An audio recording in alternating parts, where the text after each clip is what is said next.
जय जय गणेश काटो कलेश मेरे बैठे हृदय में ध्यान धरो। मेरे बैठे हृदय में ध्यान धरो। भक्ति का ज्ञान मोह दीजिए प्रभु मेरी भ्रष्ट बुद्धि को श्रेष्ठ करो। मेरी भ्रष्ट बुद्धि को जय जय उमा शंकर पार्वती जी। मैं तुमको शीश नवाती हूँ, मैं तुमको शीश निवाती हूँ। हो जाए पूर्ण काम मेरा बस, यही अर्ज मैं करती हूँ बस, यही अर्ज मैं करती हूँ। और लेकर तेरा आसरा लगी मैं करने ध्यान रामा, लगी मैं करने ध्यान। सतगुरु मेरी राखियो भरी सभा में लाज। सिया भज राम जय जय राम। मेरे प्रभु राम जय। नहीं विद्या नहीं बाहुबल, ना है करचन को दाम राम, नहीं कर चन को दाम। मोह से पतिति अपंग की तुम पति राख्यो राम। सिया बोलो राम। कथा प्रारंभ होती है, सुनो वीर हनुमान। आसन ले लो आपका विराजो कृपा निधान। सिया बजी राम जय। अथ कार्तिक महात्म भाषा पहला अध्याय। नेमी सारण्य तीर्थ में श्री सूत जी महाराज 88,000 सोनकादि ऋषियों से बोले, अब मैं आपके सामने कार्तिक महात्म की श्रेष्ठ कथा कहता हूँ, और जिसे सुनकर के मनुष्य सब प्रकार के पापों से छूट करके वैकुंठ को प्राप्त कर लेता है। तो सूत जी ने कहा, श्री कृष्ण जी से आज्ञा लेकर के नारद जी के चले जाने पर सत्यभामा प्रसन्न होकर के श्री कृष्ण जी से बोली कि हे नाथ, मेरा जीवन सफल हो गया।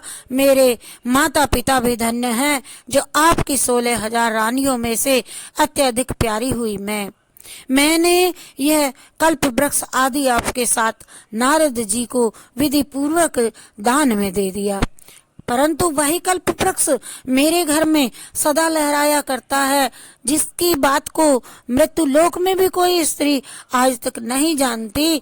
हे स्वामिन, अब मैं आपसे ये पूछना चाहती हूँ, सुविस्तार पूर्वक कहिए, जिसे सुन करके मैं अपने हित कार्य करूं, और जिसके करने से कल्प पर्यंत भी आप मुझसे विमुख ना होवें। सूत जी कहने लगे, सत्यभामा के ऐसे वचनों को सुन करके श्री कृष्ण जी हंसते हुए सत्यभामा की बाहें पकड़ करके कल्प वृक्ष के नीचे ले गए और बोले कि हे प्रिय, 16,000 स्त्रियों में से मुझे तुम प्राणों के समान प्यारी हो, और तुम्हारे लिए देवताओं और देवराज इंद्र से भी मैंने विरोध किया था।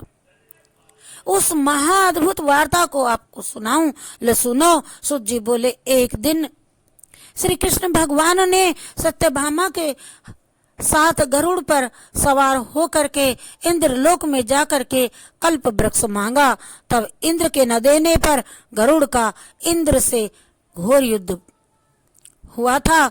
हे प्रिय, जब तुम्हें हर चीज मैं दे सकता हूँ, हर एक कार्य पूरा मैं आपका कर सकता हूँ, तो क्या तुम्हारे आश्चर्यजनक प्रश्न का मैं उत्तर नहीं दूंगा? ये सुन करके सत्यभामा बोली कि हे प्रभु, पूर्व जन्म में मेरा कैसा स्वभाव था, किसकी मैं पुत्री थी, मैंने ऐसा कौन सा दान और तप किए थे, कौन से व्रत किए थे, जिससे कि मुझे मृत्यु लोक में जन्म लेना पड़ा, और ऐसे कौन से शुभ कर्म किए कि यहाँ आकर के आपकी मैं अर्धांगिनी बनी,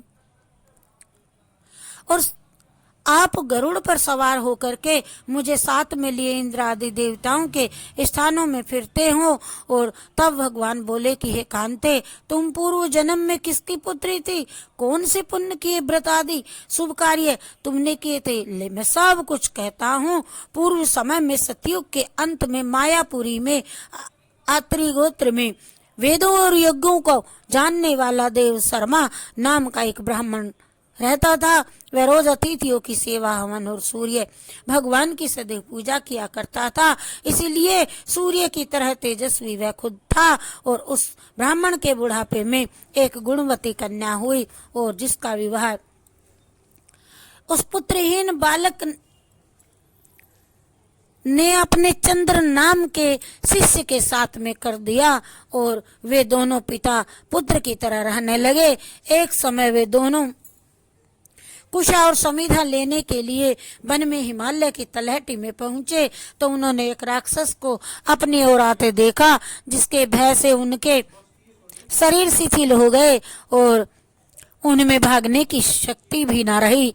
तब राक्षस ने दोनों को मार डाला और उनके धर्मात्मा होने के कारण मेरे पार्षद उनको बैकुंठ में ले गए, क्योंकि उन्होंने आजीवन सूर्य की पूजा की थी। इसीलिए मैं दोनों पर अति प्रसन्न हुआ, और जब वह दोनों विमान पर चढ़े हुए सूर्य के समान तेजस्वी रूपवान चंदन और माला धारण किए हुए बैकुंठ में आए, तब मेरे पास दिव्य भोगों के भोग भोगने लगे।